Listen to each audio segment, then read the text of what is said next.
Eh bien, bonsoir tout le monde et bienvenue encore une fois à ce partage du mercredi soir. Comme vous le savez, sans doute la majorité, peut-être tout le monde qui écoutait actuellement, vous savez que la Bible est constituée en deux parties, c'est-à-dire l'Ancien Testament et le Nouveau Testament, c'est-à-dire le temps où avant Jésus vienne sur la terre et le Nouveau, là où Jésus était sur la terre. Et dans le Nouveau Testament, ça nous ramène souvent des choses qui sont écrites dans l'Ancien Testament. Et dans la première épître de Paul aux Corinthiens, Paul mentionne plusieurs situations vécues par le peuple d'Israël, entre autres. Et il y a un verset, le verset 11, qui dit « Ces choses leur sont arrivées pour servir d'exemple, et elles ont été écrites pour notre instruction à nous qui sommes parvenus à la fin des siècles. » Et ce soir, justement, on va regarder un récit dans l'Ancien Testament que vous connaissez tous. C'est l'histoire de David et Goliath. Mais on va regarder ce soir David et Saül. Et juste pour se mettre un peu dans le contexte, on va lire quelques versets dans le premier livre de Samuel au chapitre 17 et vous pourrez aller lire toute cette histoire-là pour vous-même. Alors, 1 Samuel 17, verset 10-11, ça dit « Le Philistin dit encore, « Je jette en ce jour un défi à l'armée d'Israël. Donnez-moi un homme et nous nous battrons ensemble. » Saül et tout Israël entendirent ces paroles du Philistin et ils furent effrayés et saisis d'une grande crainte. Verset 16, « Le Philistin s'avançait matin et soir et il se présenta pendant 40 jours. » Verset 32, David dit à Saül que personne ne se décourage à cause de ce Philistin, ton serviteur ira se battre avec lui.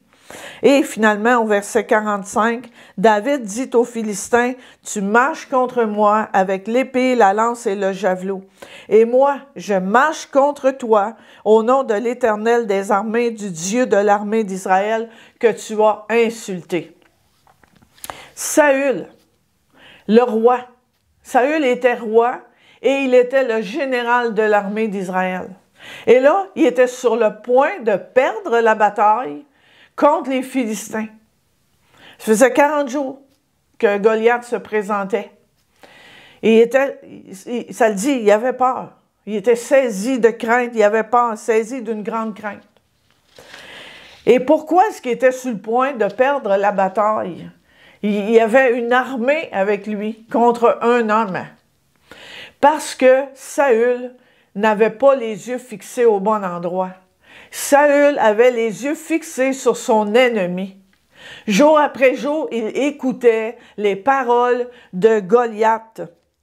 Il a écouté le discours de son adversaire. Puis, de la bouche de Goliath sortaient des paroles qui inspiraient la peur, qui inspiraient la menace, l'humiliation, le mépris, la défaite, le manque de considération et le mensonge.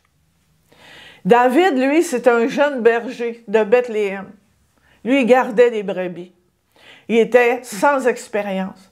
Puis pourquoi est-ce qu'il se trouvait là, au moment précis? C'est que son père l'avait envoyé pour apporter de la bouffe à ses frères, puis s'informer, à savoir si ses frères allaient bien. Alors lui, David, il n'a aucune expérience de la guerre. Mais David, il n'a pas écouté les paroles de son adversaire. L'ennemi est menteur. Et quand l'ennemi parle, c'est pour semer le doute. Et David refuse de prêter l'oreille aux paroles de Goliath. David, sa source d'inspiration. Contrairement à Saül. Parce que Saül, ce qui l'inspirait ou c'était les paroles de Goliath. Mais David, sa seule source d'inspiration, c'était l'Éternel, son Dieu. Et il dit, comme on a lu au verset 45 tantôt, David dit aux Philistins, tu marches contre moi avec l'épée, la lance et le javelot. Et moi, je marche contre toi au nom de l'Éternel des armées, du Dieu de l'armée d'Israël que tu as insulté. David a mis sa confiance en l'Éternel, puis il s'est engagé dans le combat avec quoi? 5 cailloux seulement. Mais un seul caillou a suffi pour défaire, pour battre Goliath. Pourquoi? Un seul a été suffisant? Parce que l'Éternel lui a donné la victoire. Et le secret de David pour obtenir la victoire dans les moments difficiles, c'est sa source d'inspiration, l'Éternel, son Dieu. Et le secret pour chacun de nous aujourd'hui doit être le même que David. Pour obtenir la victoire, notre source d'inspiration doit être l'Éternel, notre Dieu, doit être Jésus-Christ qui a obtenu la victoire pour nous sur la croix de Golgotha. Et l'attitude de David ici, ça nous révèle comment nous comporter dans les temps difficiles. Aujourd'hui, ton adversaire, mon adversaire, c'est le diable. Il a un plan de malheur. Le diable a un plan de malheur pour chaque enfant de Dieu. Et son but, on le sait, la parole de Dieu nous le dit, son but, c'est de détruire. Il attaque la santé, il attaque les études, il attaque les finances, il attaque le travail, il attaque la famille, il attaque le couple, il attaque l'Église de Jésus-Christ aujourd'hui. Et les paroles de l'ennemi, mais tu vas dire, ouais, mais l'ennemi, il parle pas. Oui, il nous parle. Il parle dans nos pensées. Des fois, il parle au travers de gens qui ne font pas ça pour mal faire. Mais c'est des paroles de défaite, des paroles qui viennent semer le doute. Mais quand on fait face à un géant, l'ennemi, il vient semer des paroles, il vient semer des pensées. Ah, mais tu réussiras pas. Tu vois bien que ça marche pas. Ah, tu n'arriveras jamais là. Il vient nous intimider. Il vient essayer de nous faire peur. Il vient de semer le doute dans nos pensées. Et ces paroles qu'on entend produisent du découragement, produisent de la peur et elles paralysent notre foi et ça nous rend incapables d'engager le combat. Ça nous affaiblit. Et il y a peut-être un Goliath actuellement dans ta vie. Il y a peut-être un géant actuellement dans ta vie. Tu sais, quand le médecin te dit « tu as un cancer », c'est un géant. Tu fais face à un géant. Quand ton conjoint ou ta conjointe te dit « je t'aime plus, je m'en vais », tu fais face à un géant. Si tu perds ton emploi, et tu as vraiment des problèmes financiers, peut-être tu penses que tu vas faire faillite, tu fais face à un géant. Peut-être tu as mis tout ton cœur dans tes études et finalement tu as échoué. Puis là, tu ne sais plus vers quoi te tourner, qu'est-ce que tu vas faire? C'est un géant.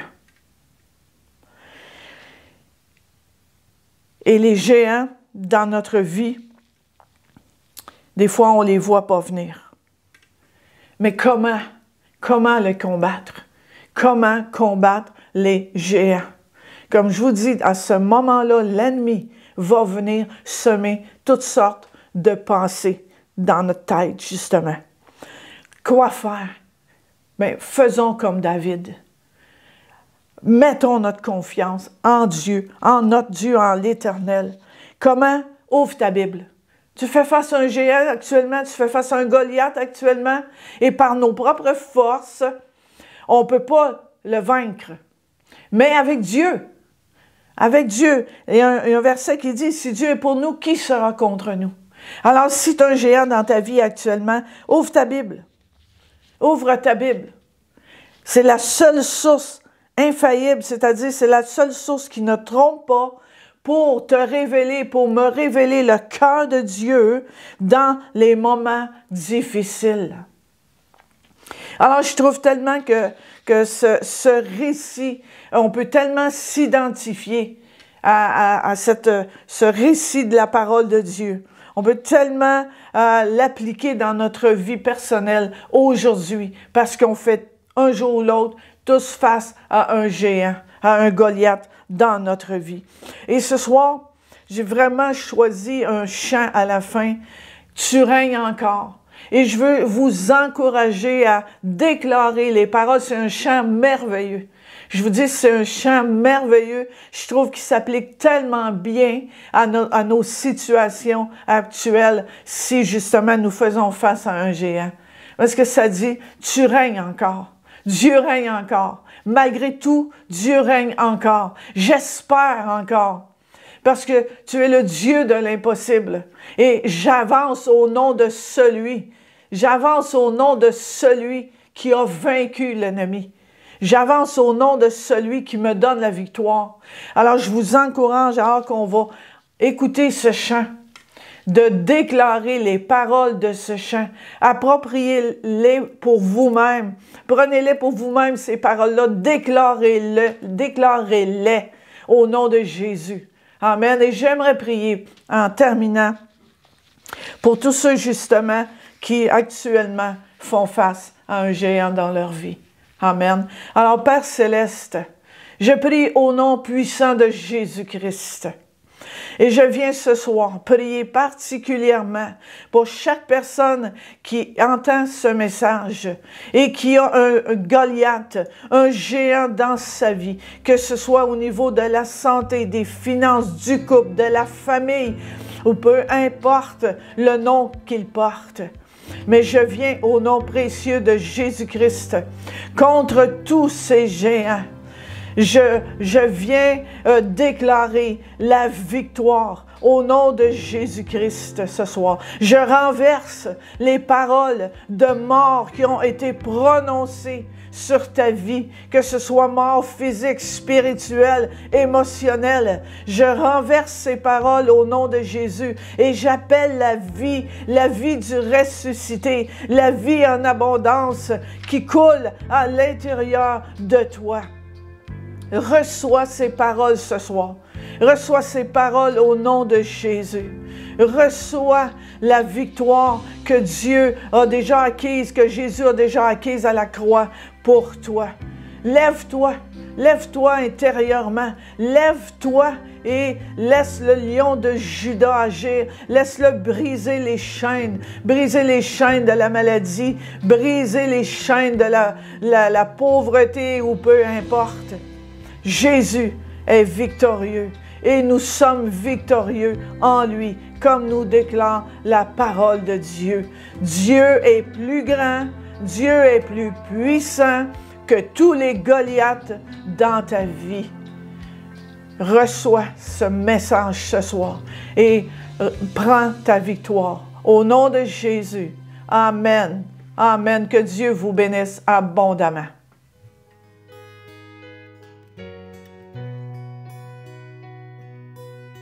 J'espère encore en l'action de ta grâce.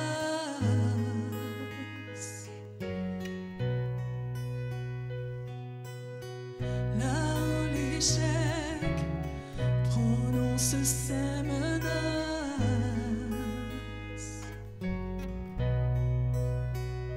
j'avance au nom de celui qui a affronté la mort pour qu'en sa grâce aujourd'hui, j'espère encore, j'espère encore. Tu es le Dieu de l'impossible, tu règnes encore, tu règnes encore, Jésus, ton nom est infaillible, tu règnes encore, tu règnes encore.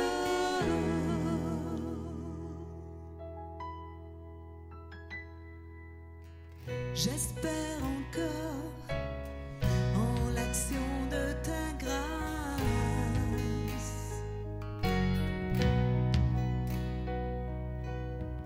Là où le doute de la foi prend la place,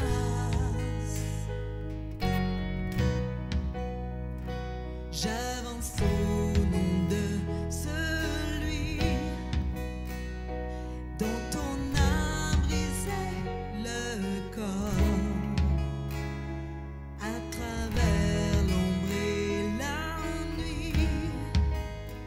J'espère encore, j'espère encore. Tu es le Dieu de l'impossible. J'espère encore, tu règnes encore, Jésus. Ton nom est infaillible. Tu règnes encore, tu règnes encore.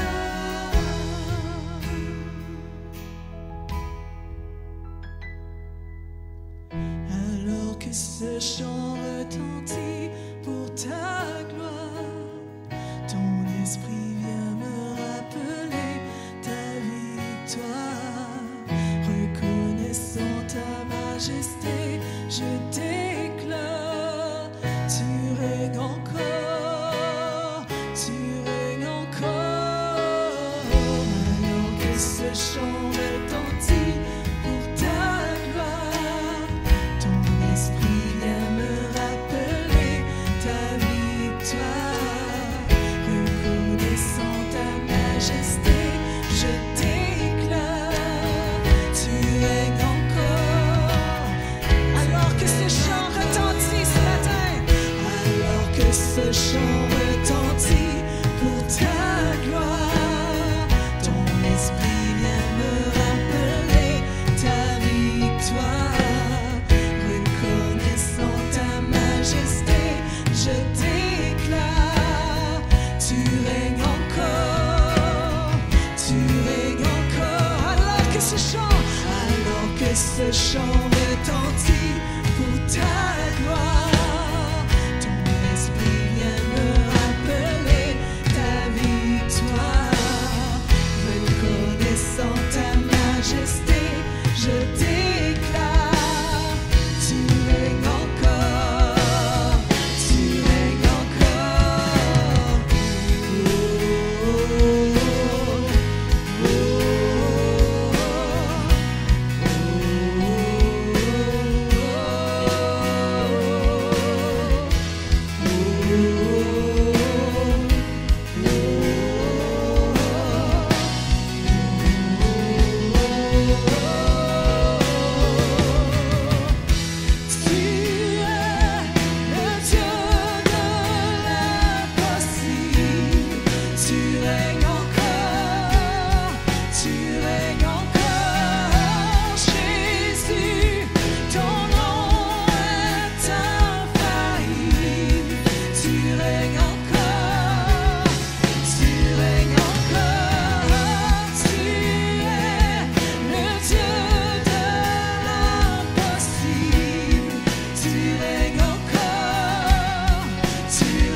Tu règnes encore, Jésus.